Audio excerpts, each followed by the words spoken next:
We're back here on UFC Fight Pass. TJ DeSantis along with BMac, Brandon McCatherine, and the King, Gordon Ryan, joins us.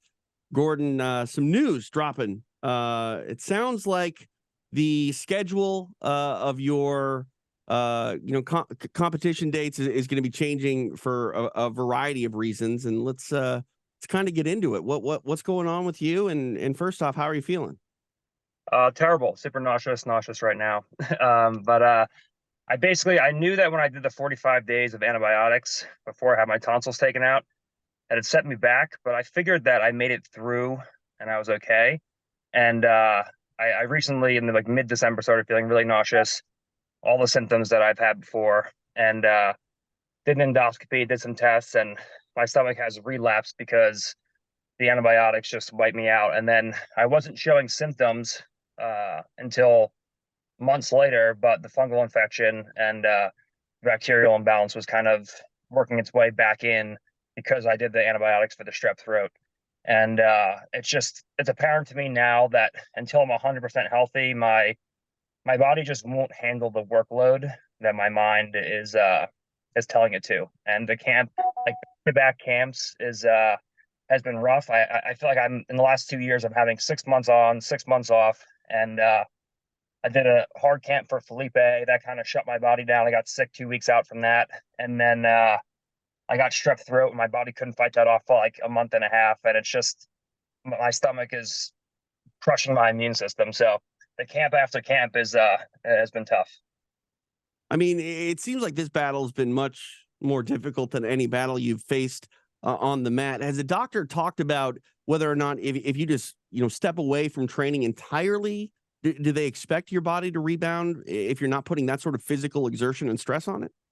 I think it would definitely help. I'm not going to stop training. I can't stop training. I love training. It keeps me sane. But for sure, the workload of like hard camps, hard competition, just back to back camps. Doing 3 a day every day for the camps and making sure everything is perfect in the camp. Because now it's not just you jump in and compete. For me, it's every match is the biggest match of my life. So I need, because of who I am. So everything needs to be perfect in the camps, and it's just it's we're at a point now where I have like a good camp, a good 2 camps, and then I have this big thing where my body just shuts down for for 6 months. Like I did a hard round with Marigali and Luke. I was finishing the Penta camp. I peaked perfectly, and then and then I had that. I got sick for 2 weeks. Then I had strep throat for a month and a half, and then I had to have my tonsils taken out because it was colonized. Like it literally took me 6 months to recover from that camp. And I just got a bunch of blood work back and tests back, and my immune markers are all off. My immune system's like crashed, and I haven't even really, been doing anything because my rib has been hurt. And it's just like when your stomach is messed up, it just screws up everything.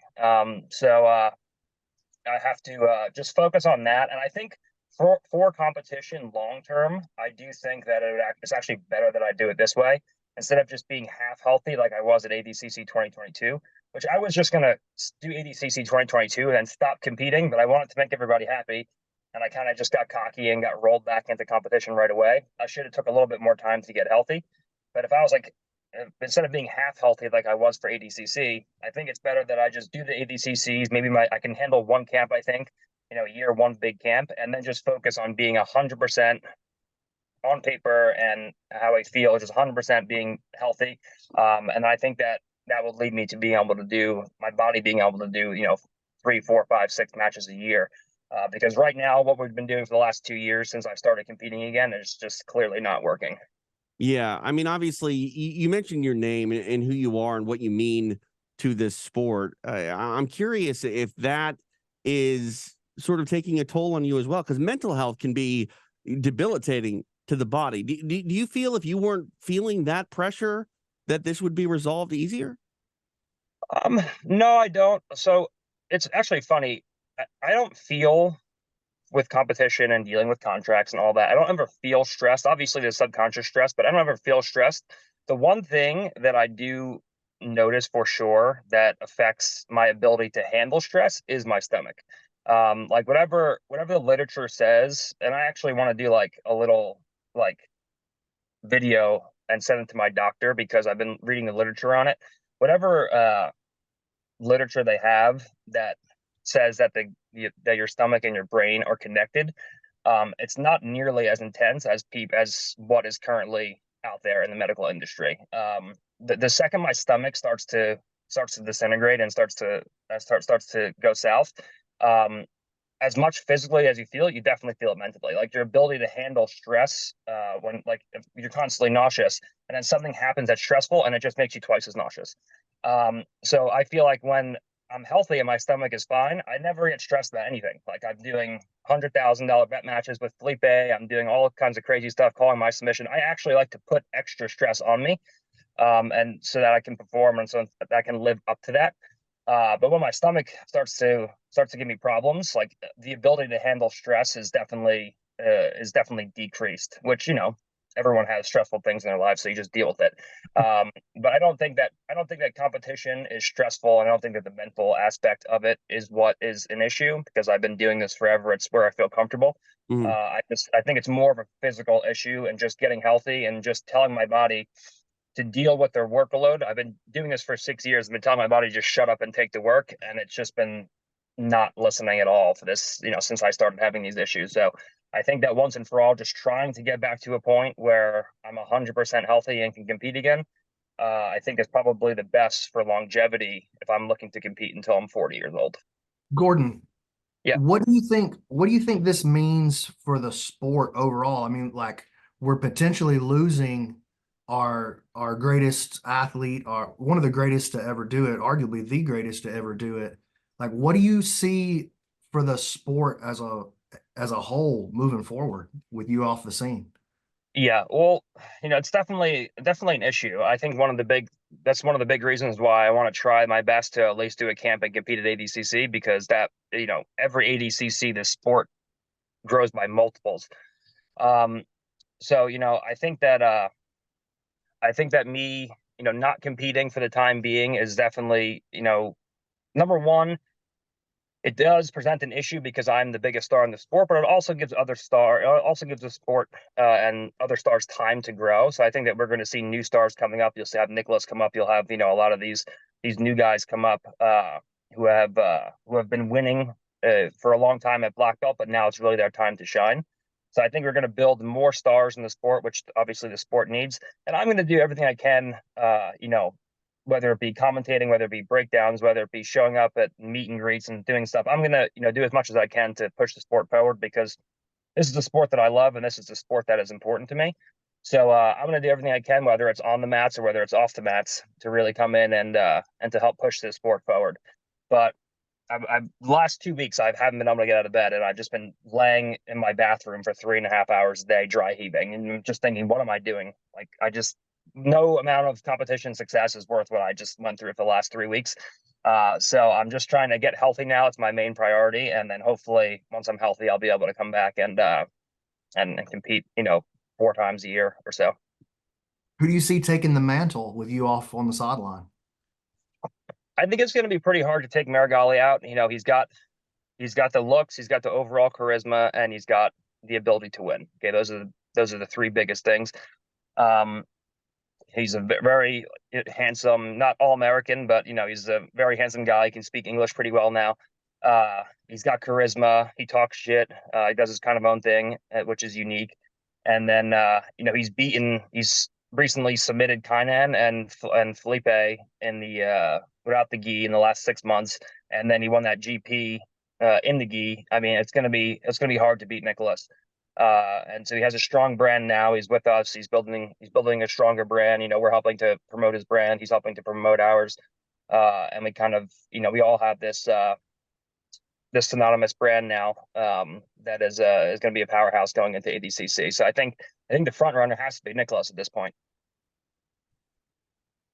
We saw Marigali really shine on the FPI stage. You did a great job in the commentary booth with me and Brandon. What do you think about the FPI platform? And we've seen multiple rule sets and changes there. Did you like the way the last FPI came off? Do you think they should stick with that? Would you like to see any changes with the rules? I thought it was really good. And FPI has been amazing. Fight Pass, UFC have been amazing. I was just talking to Techi yesterday. I'm like, I really owe you guys one because I'm so upset that I had one match for you guys and I didn't submit my opponent. So I definitely need to come back at some point and do a match and like put on a show. I think the last FPI was the best one, but I definitely do think that they were a little bit too strict in the stalling calls. They were too quick. And if I'm saying that they were too quick on stalling calls, it means they were too quick on stalling calls because I'm a big advocate for stalling calls. But you know, there's gonna be pros and cons to every rule set, but like you can't have a match where a guy just dominates a guy for the entire regulation and then he gets like one stalling call and he's down going into the overtime. So I think that the stalling call should be a lot stricter than they were when I did the fight pass because they were virtually non-existent. But you know, a happy medium between when I was competing in that December card and the last one. I don't think they should be as strict, but I think they should be pretty strict. I want to know, so outside of your own team, let's think about outside your weight class, outside of your own team. Who do you see stepping forward as maybe the pound for pound #1 in the sport? I think Mika's very good. I really do like Mika. You know, he beats bigger guys, he beats smaller guys, he beats all the guys at his size. So you know, he rarely loses. Mika's hard to beat. I think Mikey is up there as well. But I do think Mikey, if he wants to establish himself as the #1 pound for pound guy, he has to. He's won Nogi World, he's won Worlds before. I think he has to do ADCC. And I recognize he's a little bit small for that weight class. But you know, he can't just be fighting MMA guys, you know, in one, which, you know, I think it's a place for it. I think it's great. But I think if he really wants to be the #1 pound for pound spot, I think he has to do ADCC, and I think he has to fight the toughest guys at his weight and maybe you know, a couple weight classes above. Oh,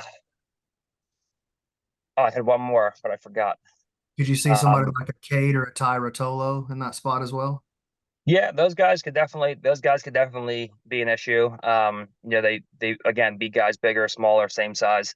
Um, you know, they're definitely up there. I had I had someone else, but I'm just completely forgetting. But I think those are pretty good picks as far as the best guys out there. So, Gordon, obviously, you're going to be taking some time to try to get 100% healthy. What are the next couple of steps for you over the next few months? So right now, I actually have a joint call with the lead clinician at Ways to Well and my stomach doctor, which I'm going to do right now to just review the full scope of tests. Ways to Well did a bunch of tests, and then my stomach doctor, Dr. Rabar, at LA Integrative GI in LA, he did a bunch of tests. So right now we're going to hop on a call with those two and come up with a plan. You know, we're going to review all the test results. I have like 75% of them, but a couple just came in.